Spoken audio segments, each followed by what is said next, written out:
آپ جانتے ہیں کہ رمضان کے روزوں کا اصل مطلب کیا ہے؟ اس کا مطلب صرف بھوکا پیاسا رہنا نہیں، بلکہ اس کا مطلب پرہیزگاری اور اللہ کی عبادت ہے۔ مگر اکثر ہم اس کی ظاہری تیاریوں میں اتنا مگن ہو جاتے ہیں کہ اس کی اصل مٹھاس اور اس کے مقصد سے دور ہو جاتے ہیں۔ اپنا فطرانہ رمضان شروع ہوتے ہی دے دیا کریں، تاکہ آپ کی تھوڑی سی جلدی کی وجہ سے کوئی غریب وقت پر اپنے بچوں کے لیے کپڑے لے سکے، ان کے گھر کا چولہا جل سکے اور وہ بھی روزہ کھول سکیں اور سکون سے افطاری کر سکیں۔ آپ کی تھوڑی سی جلدی سے کسی کی عید سنور سکتی ہے۔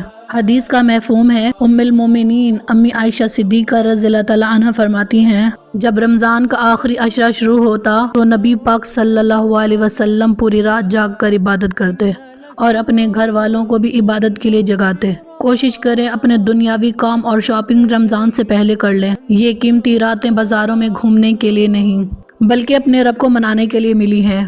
اپنا فطرانہ وقت سے پہلے ادا کریں تاکہ کسی غریب کی فیملی عید سے پہلے عید کی تیاری کر سکے اور وہ شخص بھی دنیاوی فکر سے آزاد ہو سکے اور آخری عشرے کی تیاری کر سکے۔ As a Muslim us video کو زیادہ سے زیادہ شیئر کریں تاکہ کسی غریب کا بھلا ہو سکے۔ جزاک اللہ۔